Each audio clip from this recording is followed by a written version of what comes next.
Sorry, there you go. Right, we go again. So this morning I wanted to talk about something that's really important. It's important for me, but I think it's important for everybody, and it's something that's gonna become more important as you kind of grow in your career. And it's about mental health. So really, it's kind of a personal story, and then some advice and thoughts around the topic as well. But it's important because it's important because mental health challenges, the adversely affect performance, and it's not just work we're talking about here. It's everything. It's relationships. It's happiness. It's enjoyment of life. It impacts everything we do. When there's a challenge, and I've had a few. So I want to tell you a story, and it's about asthma. So the first time it happened, I was about 33 or so. I was sitting in my office on a Friday. I was the only one there. Everybody else was gone. I had a few bits and pieces to do, and all of a sudden I felt a little bit funny. I got a bit of a tingling in my chest. I started to feel really hot. My breath got short, and it snowballed really, really fast. Before I knew it, my heart was racing. I was sweating, and I thought I was having a heart attack. Now I was 33. I was really fit, and logically that didn't make sense. But I thought I was. And I stood up, and I fell down. I just felt really, really weak. So I managed to gather myself as much as I could in that state, and I did what anybody who thought they were having a heart attack would do. I got up, I walked out of the office, I locked the door, I got in my car, and I drove to the hospital. Now the hospital for me was only about 3 or 4 minutes away, but I was in bad shape. I literally dumped the car. I'm not even sure if I locked it, and walked into reception and threw myself over the desk and said, I think I'm having a heart attack. And the lady behind the desk was really calm. She said, okay, love, don't worry, we'll sort you out. And within seconds, there was a nurse and a doctor out with their arm under my arm and bring me through to the triage area. And they brought me through, and I still didn't know what was going on. I was still sweating, and my heart was still racing. My breath was short. I was dizzy. I didn't know what was going on. I kept asking them if I'm having a heart attack. Am I having a heart attack? And they said, it's okay, calm down. No, they wouldn't say yes or no. And as when they brought me through, they laid me down in the bed, they put on the monitors, they put a blood pressure cuff on, and the thing I remember from that was hearing the beep in the heart rate monitor. It was really, really quick, and seeing the top number of my blood pressure. It was 210, and that was a bit scary. And they did what they had to do, and the doctor spoke to me, asked me lots of questions. I don't even remember what they were, to be perfectly honest. And he left. He took some blood, and then they left. And he left me with the nurse, and I'll never forget her. She had deep blue eyes and a really soft voice, and she was an angel almost. And she just talked to me. And as she talked, my heart rate started to come down, and I started to get my breath back. And she said, have you ever had a panic attack before? I said, no, I don't even know what that is. So she explained what it was, and she said, yeah, I think you may have had a panic attack. You know, your heart rhythm is fine, even though it was fast. Blood pressure would normally go up in that scenario. And I started to calm down. She said, look, we'll see what happens when the bloods come back. So she left me in the chair. She would come back every few minutes to see how I was doing. And, you know, about 45 minutes later, the doctor came back and said, look, we have your blood results. Your heart's fine. You had a panic attack. And he left. And the nurse came back and she said, look, have you ever heard of mindfulness? And I was listening to Paula speaking yesterday, and so much of what she spoke about resonated with me. And I said, no, I didn't. And she said, look, I think you should look that up. I think it would really help. So I left the hospital. Now, I need to explain a little bit about the environment I was in. So I was working with people that I didn't like. To me, it was a toxic environment.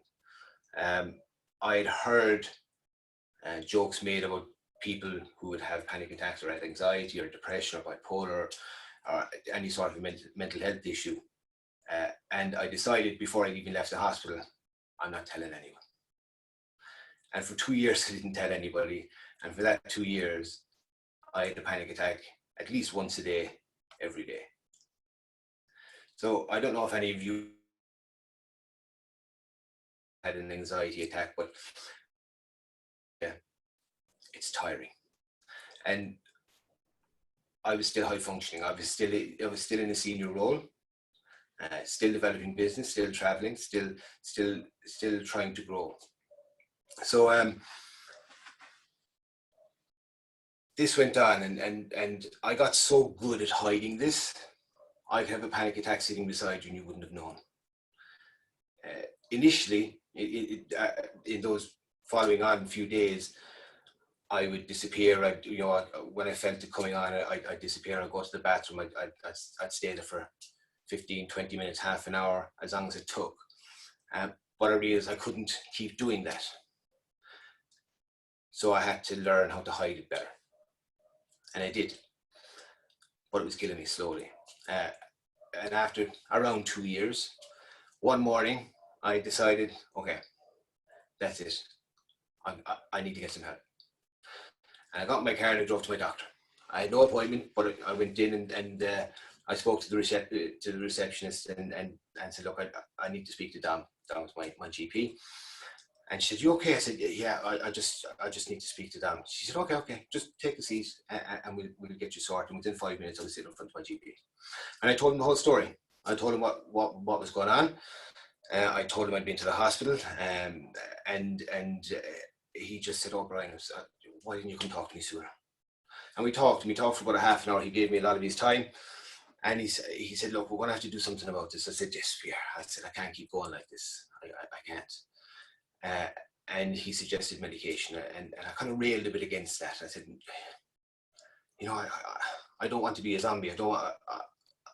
I want to be me. And he said, no, look, it's okay. Look, there's a drug called Discomfort, it's an antidepressant. And he said, that can help. And with a bit of to and fro, I suggested a deal. I said, look, what's the minimum term I'd need to be on this for? He said, 6 months. Do 6 months.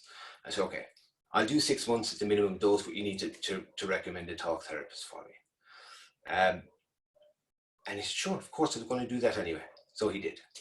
Now, that was a situation where I really had to embrace discomfort.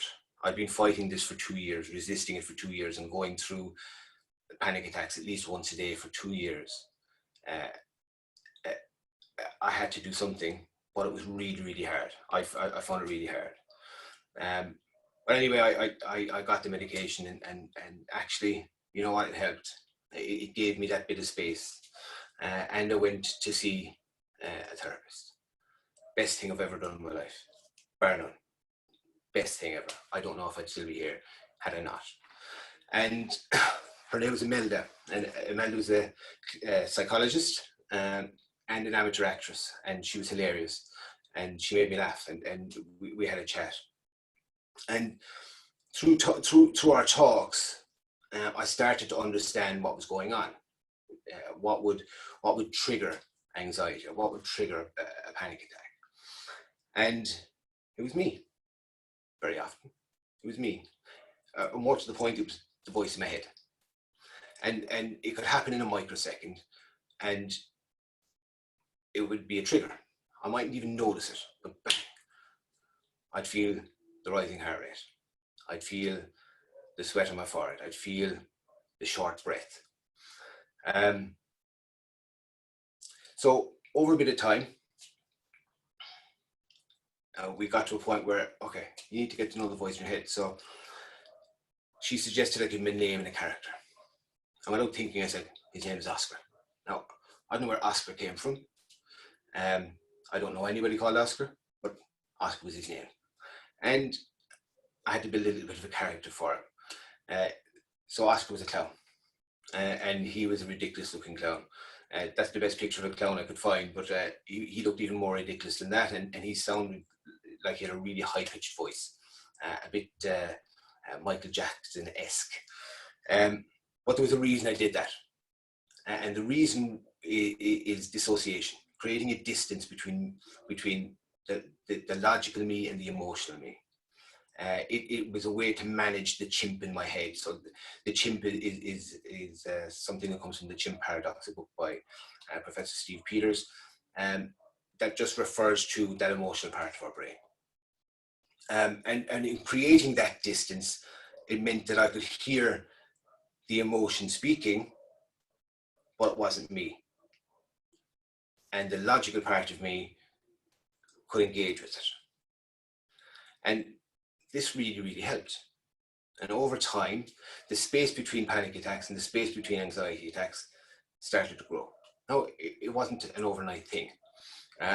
Even after I started taking the medication, there were still panic attacks most days.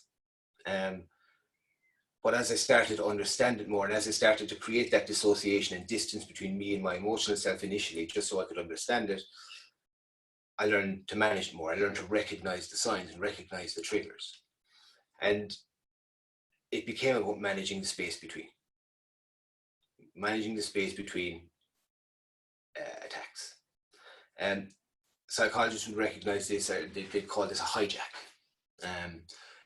So that, the chimp, the emotional part of our brain, hijacks our whole brain and takes over and reacts as opposed to responds.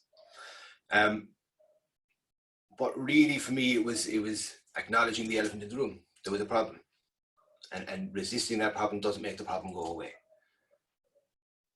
I needed to manage it. I needed to get in front of it. I needed to do something about it. So this really, really helped. And over the course of probably a year and a half,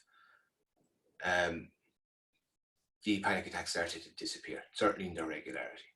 Now that's quite a while ago. It's 13 years ago now. And the space between for me now is over a year. So the last time I had a panic attack was May of last year. And that was induced by medication I had for a tooth problem. But it was still a panic attack. So I count that in my space between. But that was the last one. It's over a year ago, and that's really great. It's really good. But it means that I'm constantly managing it, and I know that panic and anxiety will always be with me. But I also know that I can manage it most of the time because I've made friends with Oscar. Now, like most friends, they'll fight sometime. And I look at a panic attack or a period of anxiety as an argument with Oscar. So while a panic attack is quite a while ago, anxiety comes and goes every couple of months. But I can handle that. It's the intensity of a panic attack that's so deeply unpleasant and so difficult to manage, and that I want to extend the space between on that as far as I can. So really the point of this is that the voice in your head can be a superhero or it can be an asshole. It can push you to do great things, but it can also cripple you. The voice in my head really helped me an awful lot before that. I'd gotten to do some amazing things. I played hockey for Ireland. I'd been involved in a lot of sport. I'd made money. Lots and lots of different things. But then the voice in my head changed, and he really became a bit of an ass. So I want to talk a little bit more about mental health in a general sense and what we perceive. And we hear the term an awful lot, but we really need to understand it a bit more. So this is a definition from the World Health Organization. They talk about mental health not being just the absence of mental health problems, but the presence of well-being. Right? We all have mental health, everybody. Either it's good or it's bad. And that well-being allows us to cope with life. But let's just make a bit of a distinction here and say, okay, yes, we all have mental health, and sometimes it is challenged, just as our physical health is. And it can happen from time to time. And, you know, it involves the effective functioning in daily activities resulting in productive activities. So go to work, go to school, being in a relationship, you know, caregiving, and the ability to adapt and to change and to cope with adversity when tough things come. Since I started to manage my chimp in that space between, my ability to cope with adversity has grown, and I know now that I'm so much tougher and so much more resilient than I used to be, or than I was then. I'll tell you a little bit more about that in a little while. So that's mental health in a general sense. But then we got to look at mental illness, and that refers to collectively all the diagnosable mental disorders, and diagnosable now by a qualified professional, a doctor, a psychologist, a psychiatrist. And some of these involve significant changes in thinking, emotion, or behavior, as it was for me. They involve distress or problems functioning in a social environment, in your work environment, with your family, with your relationships, with friends, with everything. And some of the examples that we'd be aware of, things like depression and anxiety and panic and bipolar disorder and eating disorders and substance abuse and self-harm, there are many. Schizophrenia, there are many, but they're no different to a flu, you know, a stomach problem, whatever it might be, a heart condition. They're just health issues, and we've created a huge stigma around these. That is, you know, it's not okay to be mentally ill. Well, that's bullshit. It is. It's just a health problem like any other. It really is, and there's ways to deal with it. But what we're dealing with at the moment is a huge issue around the world. So let me just share a few stats with you. 1 in 4 people will experience a mental health challenge at some point in their lives. There's 55 in your class. That would equate to about 12 or 13 of you at some point in your lives.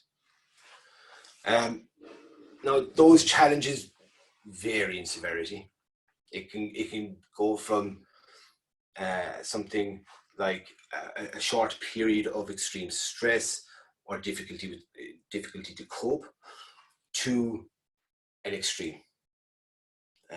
The other extreme in the mental health arena is suicide. And there are 800,000 suicides per year globally and growing that we know of. You see, the problem with mental health stats is they're estimates, because nobody knows really the true figure because there's so much stigma around them. I know people who have a mental health challenge. They may even have a mental illness, who've spoken to me about it but won't speak to their doctor. That's a person who's not included in the statistics. In 2017, there were 548 million people globally with anxiety and depression disorders. 548 million. That's the combined population of the US and Canada, and probably a bit more on top. There are 46 million people with bipolar disorder.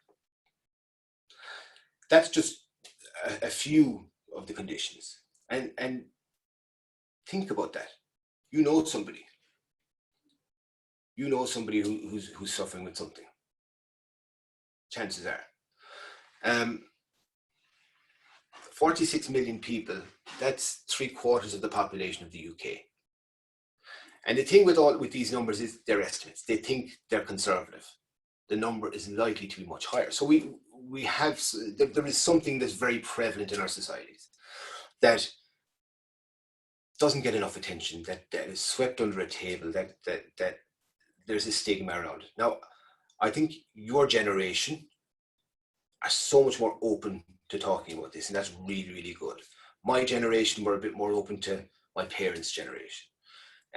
Even now when I talk about it, my parents are a little bit standoffish about it. They don't like to talk about it. They acknowledge it, they worry for me, of course they do.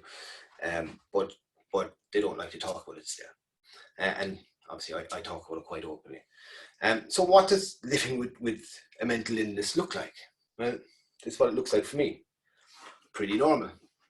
I still eat cake and go to family birthday parties, dress up in silly costumes to go run in a race, to weddings and acting the Aegis, to climbing mountains and spending time with my partner and being a dad. It looks pretty normal. You'd never know. If I hadn't told you that I had a panic and anxiety disorder, you wouldn't have known. Chances are. And again, I think this is probably part of the problem. So I got to a point where I had to make some choices, and you know, I think you need to be aware that some of you may need to make this choice at some point in time, and the choice is fairly simple. So manage it to hide it, as I did for 2 years. So I managed the condition, so nobody would know. As I said, I got so good at hiding it, I could have a panic attack or an anxiety attack while sitting beside you and you wouldn't know, in most cases. Or manage it to be seen, which is what I do now. Stop being ashamed of it and deal with it and talk about it. And it's true of any problem we have, right? Once we share it, it becomes easier to deal with, right? You get two minds working on it, or 3 or 5, 100, whatever it might be. But managing it to be seen is important. So since I've been managing it that way, there's a few things have gone on, right? So a few things that within that 2 years, I probably wouldn't have been able to handle. I was arrested in Ghana, in the airport in Ghana, and used as bait in a sting operation to catch a guy who gave us some fake documents. To the point where we were in a hotel reception in Accra, which is the capital of Ghana, surrounded by 15 undercover guards, trying to coax this guy into reception, and not really knowing what was going to happen. That was insane. It was scary, but I got through it and got through it very well. My marriage broke up and I was subsequently divorced. That's a big deal, and it's quite a traumatic experience that I hope none of you have to go through. I lost everything. I lost everything that I worked really, really hard for. That resulted in a bankruptcy. So I had to go through the bankruptcy process and stand in the High Court in Dublin and say, I can't pay my debts. At that stage, my debts I'd gotten them down to about 2.2 million euros. They had been up at about 7.5. So, that necessitated starting again. I had to start fresh and start with literally 200 euros in my bank account. And I don't think I would have been able to do that back in those 2 years. I gained a family. I met my partner, and she had 2 boys, and I am now their stepdad. I became a parent then, and then I became a dad myself for the first time. Again, it's a wonderful thing, but it's stressful. And again, I'm not sure I would have been able to handle that. And now I work to try and make a difference. So, a lot of the work I do is around performance and how performance is led. And I believe that leadership has an impact on people's mental health. You're very fortunate to work in a company like VMware because the leadership is outstanding. The culture is outstanding. The environment is outstanding. That's not to say that there won't be the odd bad apple at some point in time. Of course there will. In an organization with nearly 35,000 people, that's bound to happen. But by and large, you're in a great a great environment, in a really positive company that takes these things really, really seriously, and that's very cool. So I want to just talk a little bit about things that I did, and you know, this quote from Edison makes an awful lot of sense, and we're seeing that medicine is starting to go this way, and healthcare is starting to go this way, where we work to prevent. And really, I think, you know, with the things I'm going to suggest to you shortly, you know, if I'd done more of that, I would have been in a better position to handle what came at that time. But now it helps me to manage myself a lot better. And it's kind of, I listened carefully to Paul yesterday, and so much of that was familiar. And I'm not going to include that again, but everything that Paul had said yesterday are really, really positive things. You've heard me, you know, encourage you to journal and do that reflective practice.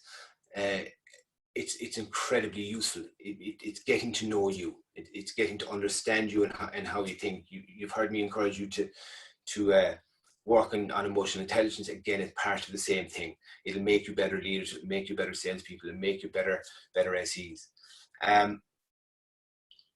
But I want you to know that this is not about not feeling. Okay? It's not about suppressing emotion. It's about acknowledging emotion, knowing that it's there, letting it come on, and choosing to let it pass through. Right? Not choosing to sit in it. I mean, I know people who got angry in 1995 and they're still angry. They stay that way. We don't have to do that. We are emotional beings. We're supposed to have feelings, and we need to allow ourselves to feel them, but we need to understand them better. We need to be able to regulate them a bit better, and we need to be able to make friends with ourselves. And so the next few things are building on what Paul spoke about yesterday. You know, gratitude, journaling, meditation, yoga, all of these things are very, very productive and useful. So let me, I think there's 5 or 6 things here that I want to cover. We spend so much time trying to control things that we have no control over. We're also told that so much matters that actually doesn't really matter. So this piece is about focusing on controlling what matters, just the things that you can control. If you can't control it, let it go. But it also means letting go of the outcomes. I'm going to talk a little bit more about that in a little while. But control the controllables. As a kind of a rule of life, that's about as good as it gets. Control the controllables. It's massively important. Be the best at the things that require no talent. This may seem like an odd thing, but when you're struggling, you want to feel like you're accomplishing something, and it's very easy to beat yourself up, and at least it was for me. And focusing on things, again, these are things we can control. You know, like this says, there's more to it than this, but being on time, you know, having a good work ethic, the effort we put in, how we carry ourselves, you know, your physiology, how you carry yourself will have an impact on your psychology. The energy you bring to things, the energy you put into the world really matters. And it matters because the energy you put in creates the experience that you have. Right? If you think the world is a shit place, you project that out there and you put that into the world, that's what you're going to get back. That's a fact. But the opposite is also true. That, you know, if you think, you know what, this is a really positive place, there's a lot of opportunity here. Yeah, sure, bad things happen, but you know what, by and large, this is a great place to be. That's what you're going to get back. The attitude you bring to the world, the passion you have for things, and you know, you've heard people talk over the last 6 weeks about doing work that you really care about, and I absolutely endorse that.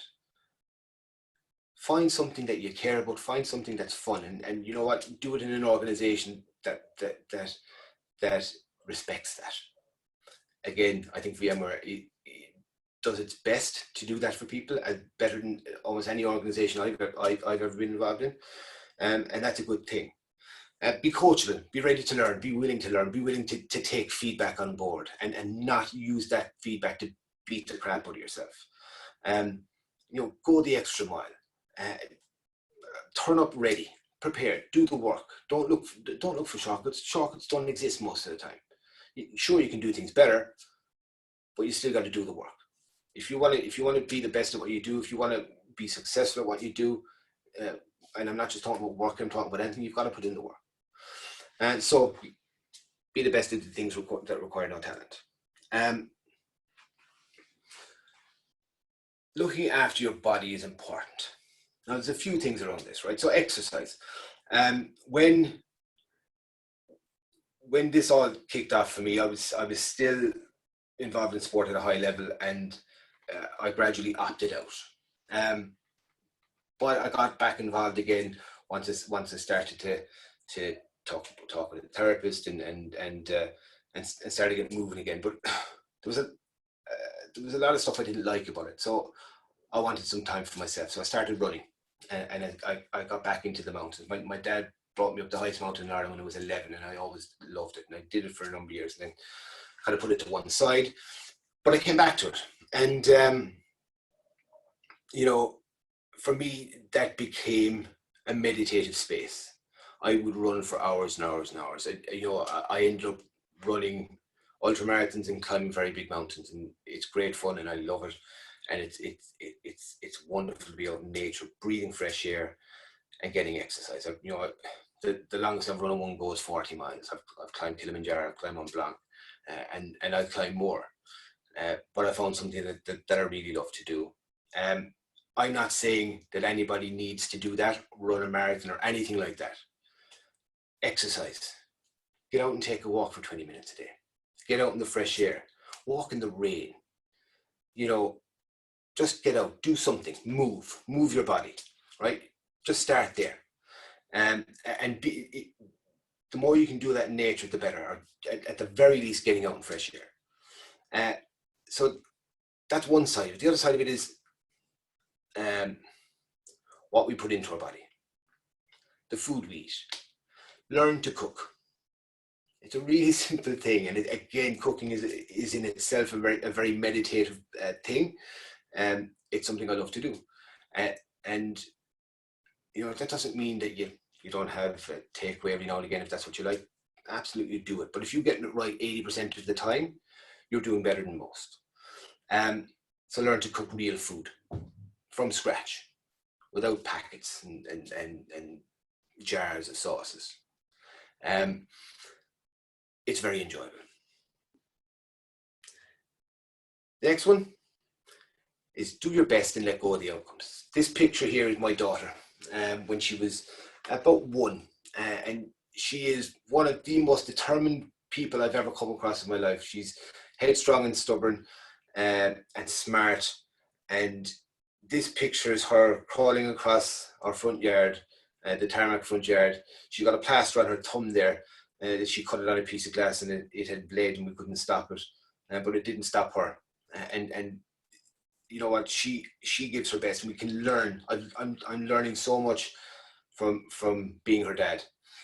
That when we're kids, we don't really worry about outcomes. We'll try stuff, we'll do things, but we'll get stuck into it, and we'll give it our best shot.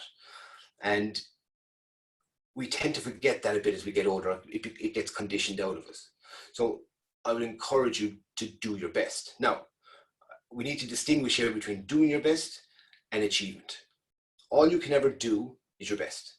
And that best is going to be different from day to day, depending on how your energy is and what's going on for you. And there's lots of factors involved in that. But you give your best, the best of what you have every day, and let go of the outcomes. I promise you that will change how it'll change your approach. It'll change your perspectives.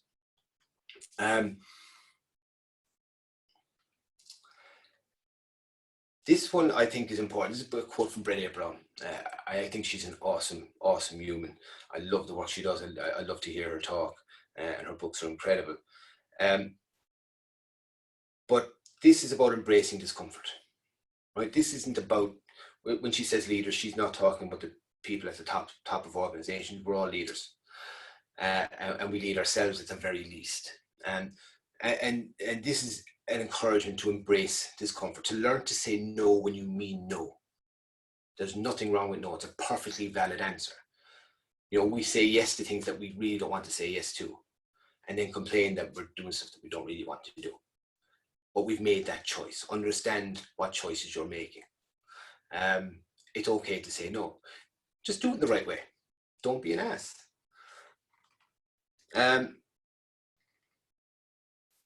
Toxic people. This can be a hard one. Toxic people exist, unfortunately, and if we choose to stay surrounded by toxic people, that's going to have an impact on us. So, simple piece of advice is remove from your life toxic people, or limit your exposure to toxic people as best you can. Toxic people is not the same for everybody. A toxic person is not the same for everybody. It is our experience of an individual. It is how they make us feel. And if somebody isn't making you feel better about yourself, well, for me, that's a toxic person. And we need to learn to manage that toxicity. We need to learn to remove ourselves where we can. But we can also start to surround ourselves with better people, people who are doing cool things, people who lift us up, people who encourage us, but will challenge us. We're not looking for sycophantic relationships. We're not looking for somebody to tell us we're the best all the time, because we're not. But we are looking for people to be honest with us, and we're looking for people that will care, the people that will make us better versions of ourselves. And I've certainly done that. It's hard. It was hard at first, but now it's made a massive difference for me. So there's some books I want to suggest that you can read if this is a topic that interests you, if managing your own mind is a topic that interests you. The first one there is The Chin Paradox. That's Professor Steve Peters. It's a masterful piece of work. He is a professor of psychiatry in the UK. Yeah, definitely worth reading. Man's Search for Meaning is a book written by Viktor Frankl. He's the founder of something called logotherapy. And he was in a concentration camp in the Second World War. And the first part of this book is about, half of this book is about his experience as a prisoner. And the second part then is about the development of logotherapy. It's a wonderful book to read. And then the last one, you may have heard me mention this before. It is a book called Emotional Intelligence by Daniel Goleman. Again, a fantastic read, and well worth looking through. So I'm just about finished, but there's one last thing that I need to say to you. And I think this is what I want you to take away from this. Don't do what I did.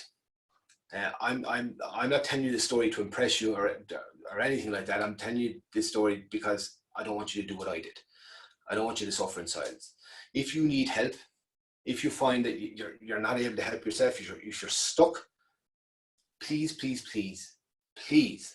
ask for help.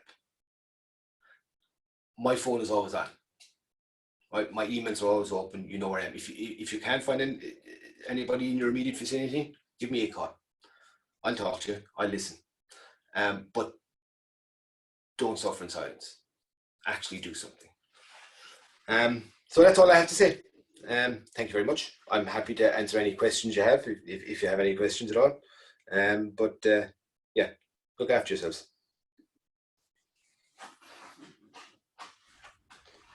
So I just want to touch on a few things that you mentioned, Brian, during that. I had my video off because I was like writing down things as you said them. So the first one I think is a great one about having a mentor who will tell you when you make mistakes. When I first joined VMware, I had the privilege of working with a mentor. He's no longer with VMware now, but we were very opposite. Like, I love to party. I can be quite energetic, and he's very serious, relaxed. We're polar opposites. And if I would do a presentation or a meeting and do something badly, he would sit me down and be like, you can do way better than that. He was very tough on me, very, very tough on me. But behind that toughness, he really wanted me to be successful. I'm really good friends with him now, even though he's left. Like, you think, you know, when you leave a company, you're not going to talk to people anymore. That happens. He still talks to me now, but I think it's good to find a mentor who doesn't just hype you up. Like, I have a mentor who hypes me up. She tells me I'm amazing. She gives me encouragement when I'm crying or stressed over something. She's there for me. But you need that mentor as well who'll give you that tough advice. Another big thing I want to mention, and Brian summed it up perfectly, bad apples. VMware is a great company. We have a great culture of people who really care about you. But in every company you go into, there will be people in there who are just bad apples. Like, they are ego, they want out for themselves, and that's in any company you go into. Like, no company is perfect. I see it happen where people come in and I'm like, they don't fit the culture here. And usually what happens is either they decide to leave or they're made leave because they don't fit the brand, right? But more often than not, they leave themselves. They're like, oh, I can't deal with all this, we're supporting each other stuff, you know. And I always find it interesting because you can usually spot when someone doesn't fit the mold. They stick out big time. I unfortunately had that experience when I came into VMware as an intern. So I'd left Dell because I was laid off. So 6 months after I paid for this massive master's, Dell had a redundancy, lost my job, obviously panicked, being like, what am I going to do? Got to pay my bills. Came back into VMware as an intern. So I went from grad down to intern. It was really, really hard for me at the time. But now I think it was probably one of the best decisions I made, because I wouldn't have the job I have now that I love so much. And 6 months after my internship, that mentor who was helping me, they were opening up a role for someone to manage the academy program. And I remember he was driving that. That was a big part of his role. And within the departments, he was being taken off this project. And I was like thinking, I can't take this job. This man has helped build me into someone that I think I'm getting better. I'm still not there yet, but I'm getting better at that. And I do think I've tried very, very hard to do that. So it's interesting when things like that happen. My mom has just popped in with breakfast. Hello. Good morning. Good morning. My mom is always here in the background. You can't see her on the video. Thank you for popping in. Servant. Yeah, servant. Yeah. I'm moving out of home next week. She's gonna be so happy not making me breakfast every day. But yeah. Just to kind of build on that, Clean, people who are willing to give you, to tell you the things that you don't want to hear but you need to hear, yeah, are invaluable. I mean, you know, that will do it well. Yeah. That will connect with you and say, look, like Clean just said there, having a mentor say, you can do better than that. You really can. You know, that is so valuable. It's immensely valuable. And there was another thought I wanted to put to you as well. That, you know, when things go wrong, when things start to go wrong, and you're a bit stuck, remember this: you won't move forward until the pain of staying still is surpassed by the motivation to move forward, by the inspiration to move forward. Do you understand what I mean? Yeah. So as long as that you sit in that pain, however you describe it, the harder it's going to be to move, right? Because it becomes really hard to build that motivation. It becomes really hard to get beyond that. And sometimes it's about recognizing the pain of not moving forward, so you can compare the two. And if that pain of not moving forward becomes bigger, well then yes, now we've got some momentum. But you know what the thing is? All it takes is the first step. And one other thing in taking that first step, I don't know if you've ever seen the movie We Bought a Zoo. It's a Matt Damon movie. And there's a lovely scene in it where he's sitting with his son, and his son was afraid to ask out this girl, and he said, okay, all it takes is 20 seconds of insane courage. In other words, all it takes is to take the first step, do something, do anything. And these things matter. It could be as well, Brian, on that. Sometimes the roadblock mightn't be yourself, it can be another person. And you need to recognize sometimes if it's something that you can solve or something that you can't. I'm actually going to pause the recording. And you know what, guys? You can equally be the person that helps. Right? Be the mentor you want. Does anybody have a question? Not a question, but I think it is always in a way unbelievable and at the same time beautiful when you hear a story of other people like you, Brian, and learn what these people had to go through and what they took from it.